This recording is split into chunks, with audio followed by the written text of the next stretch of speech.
তিনজন ব্যক্তির বদদুয়া থেকে নবীজি সবসময় বেঁচে থাকতে বলেছেন। এই তিনজন ব্যক্তির বদদুয়া এতটাই ভয়ানক, এরা যখন কোনো ব্যক্তির জন্য বদদুয়া করে এটা আর ঠেকে যায় না বা এটার ব্যাক আসে না, এটা ডাইরেক্ট ওই ব্যক্তির জন্য কবুল হয়ে যায়।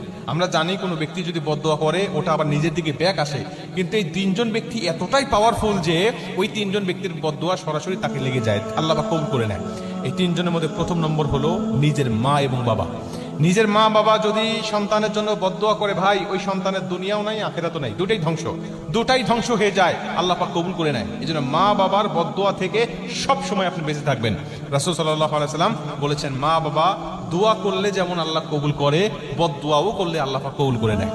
মা বাবার দোয়া নেওয়ার চেষ্টা করবেন সর্বসময়। মা বাবা দোয়া করলে আপনার দুনিয়া উজালা, আখিরাত উজালা। আর মা বাবা এমন একটা সম্পদ, এমন একটা জিনিস, আল্লাহ পাক বলছেন ওয়াকাদা রাব্বুকা আল্লা তা'বুদু ইল্লা ইয়্যাহু ওয়া বিল ওয়ালিদাইনি ইহসানা। আমি আল্লাহর সিদ্ধান্ত চূড়ান্ত ফাইনাল। ওয়াকাদা রাব্বুকা, রবের পক্ষ থেকে সিদ্ধান্ত হয়ে গেছে, আল্লা তা'বুদু ইল্লা ইয়্যাহু ওয়া বিল ওয়ালিদাইনি ইহসানা। আমি আল্লাহ পাক বলছি, আমি আল্লাহর সিদ্ধান্ত, আমার ইবাদত করার পরেই তোমার মা বাবার গোলামি তোমাকে করতে হবে, মা বাবার খেদমত তোমাকে করতে হবে, মা বাবাকে ভালোবাসতে হবে, তাদেরকে শ্রদ্ধা করতে হবে, তাদের কি প্রয়োজন সেটা মেটাতে হবে। এটা আমি আল্লাহ তোমাকে, তোমার উপরে দায়িত্ব দিলাম। খবরদার এই দায়িত্ব পালন করতে গিয়ে কখনো উফি ওয়ালা তানহারহুমা, তুমি কখনো নিজেই উফ শব্দ উচ্চারণ করো না, মানে বিরক্ত হও না। তোমার মা বাবা কষ্ট পেয়ে উফ শব্দ উচ্চারণ করা তো দূরের কথা, তুমি নিজেই যেন উফ শব্দ উচ্চারণ করো না, বিরক্ত হও না, তোমার মা বাবার খেদমতটা করে যাও। কোন সন্তান যদি মা বাবার খেদমতটা সঠিকভাবে করে যেতে পারে, নবীজি বলেন যে আল্লাহ পাক তার জন্য জান্নাতটা ওয়াজিব করে দেয়। মুসলমান ভাইরান আমার, এই জন্য সবাই মা বাবার খেদমত করার চেষ্টা করবেন এবং মা বাবার বদদুয়া থেকে বেঁচে থাকবেন।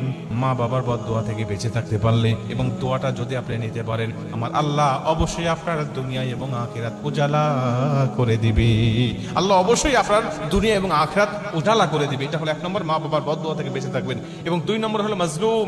কোন ব্যক্তি মাজলুম হয়ে গেছে, সে মাজলুম, তাকে বিভিন্ন মানুষ জুলুম করে, ওই মাজলুম ব্যক্তির বদদুয়া থেকে বেঁচে থাকবেন। কারণ নবীজি বলেন, মাজলুম ব্যক্তি আর আল্লাহর মাঝে কোনো পর্দা থাকে না। মাজলুম ব্যক্তির বদদুয়া বা মাজলুম ব্যক্তির দোয়া, এর মধ্যে কোনো পর্দা থাকে না, ডাইরেক্ট আল্লাহর দরবারে কবুল হয়ে যায়।